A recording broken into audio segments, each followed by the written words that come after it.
Алла тағала сол үшін дейді ғой Құранда, қараңызшы, мына бір аят бар. Уалал маулуди, мына аят қой, ризқухунна ва кисватухунна бил маруф деді. Уалал маулуди, үйдегі иесіне, мына үй иесіне, отағасына міндет болып есептеледі. Не нәрсе?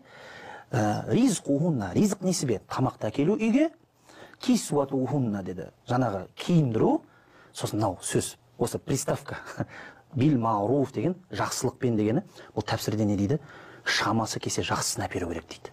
Яғни шамасы келіп тұрып, ең арзанын әперсе, ашып отырған жоқсың ғой десе, уже қиянат екен да. Сол үшін Алла қосып тұр, бил маруф, әпересің тамақты, әпересің киімді, бірақ маруф, жақсылық, жақсысын әпересің. Ал жағдайың бар болып тұрып, жақсысын әпере алмасаң, онда сен сараңсың. Отбасыңа аяп отырсың. Ал пайғамбар қайта-қайта айтып отыр, ең жақсы садақа отбасыңа. Отбасыңа берген садақа деп тұр ғой, субханалла.